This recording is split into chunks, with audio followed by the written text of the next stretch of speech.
Assalamu alaikum students. We have completed the elaboration of the poem The Neem Tree, and now we are going to do the exercise of RTC. But before exercise, let's repeat the important points. So, what was there in the poem? The poetess tells us that the neem tree hinders sunshine and tolerates heat the whole day long, without any refreshing spray, without any sprinkling of rain. But it provides shade to the travelers, the weary and tired travelers. And she further says that it is strong and unafraid because it faces all these conditions.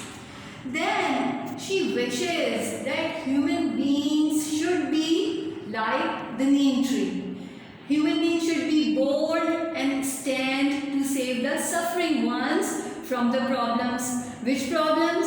Like sorrow, grief, poverty, evil, etc. And she further wishes, she wants human beings to be sacrificing and providing comfort to others. And she thinks and she motivates the human beings to be steadfast and firm. And she says that if human beings are steadfast and firm and they face every condition of life, so that will be the noblest aim, that will be the achievement of noblest aim of humanity.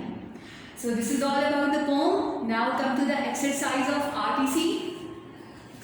So the first exercise of RTC, let's read the question. Explain with the reference to the context. And the first RTC is, the lines are, could man be steadfast and like thee, face every fate, would it not be fulfillment of life's loftiest dream? My lovely neem. So these are the last lines of the poem. And here one thing, remember one thing, look at this structure. Would it not be fulfillment of life's loftiest dream? So this is a intro-negative structure. Sometimes it happens that we ask a negative question, but the reply is, the answer is in positive, or sometimes we want confirmation. So here poetess wants confirmation by saying, by asking a intro-negative sentence or by asking a negative question. So the answer will be, if man could be steadfast and face every fate, so it would be fulfillment of life's loftiest dream. So remember this. I hope you have understood this structure. So come to the first question. First question is, name the poem and the poetess and the poet or poetess. So the answer is, the name of the poem from which this 3-line stanza has been taken is The Neem Tree. Mrs. Elsa Kazi is the poetess of this poem. Now come to the question number 2, second question. Question number 2 is, what does the poet or poetess indicate by saying like thee?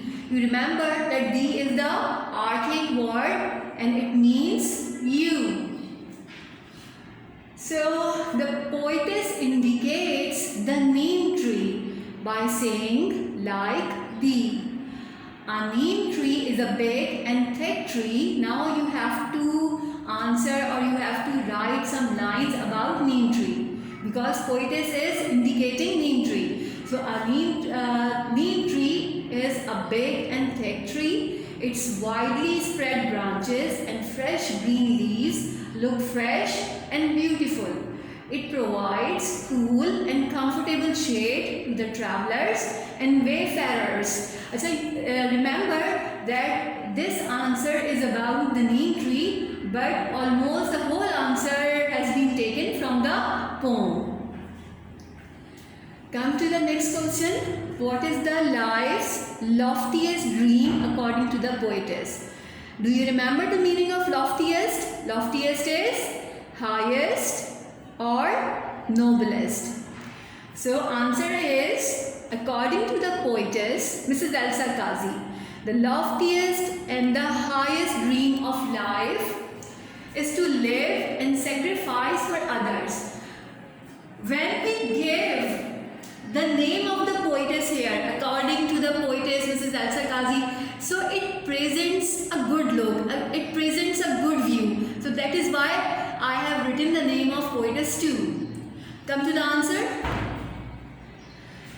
She motivates human beings to be steadfast and face all the hardships to provide help and comfort to others. She thinks that by sacrificing and being firm, human beings can achieve the noblest aim of life.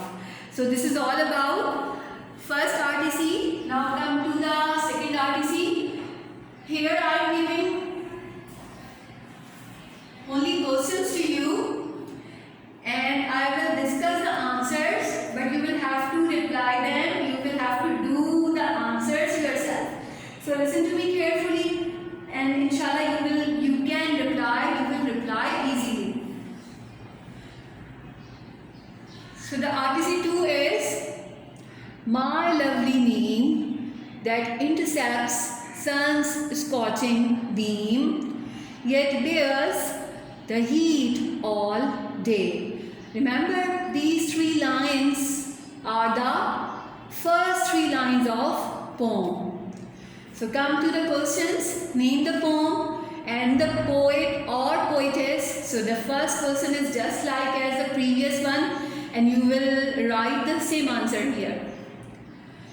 Question number 2 is, what do you know about the poet or poetess of the poem? So here you will have to write the introduction of poetess. And I have discussed this introduction when we read the poem. So before poem we read the introduction of the poetess. So you can do from there, or I'm repeating few lines. The poetess of the poem, Mrs. Elsa Kazi, was born at Weimar in Germany. She was married to Allama I. Kazi, the late Vice Chancellor of the University of Sindh. She came to Sindh in 1911. She wrote poems in German and English. She helped her husband in writing his book, Brown Girl in Search of God. She died in Hyderabad on May 28, 1967. So this is about the introduction of the poetess, introduction of Mrs. Elsa Kazi. Now come to the question number 3. Question number 3 is, how does the neem tree prevent the burning heat of the sun from troubling people? So its answer, we have discussed this answer too, but I am repeating, I am discussing with you few lines. The neem tree, write down the answer according to the question. The neem tree prevents the burning heat of the sun from troubling people. Now reply how? By bearing the sun beams on itself. The neem tree prevents the burning of heat. The neem tree prevents the burning heat of the sun from troubling people by bearing the sun beams on itself. Its branches spread widely, which stops the scorching rays of the sun to reach the ground. As a result, sunshine cannot trouble the people who sit under its shade for rest. So you can write such kind of lines here. So now this poem has been completed. Inshallah, in the next class, we will start the new chapter. Till then, take care and try to comfort others.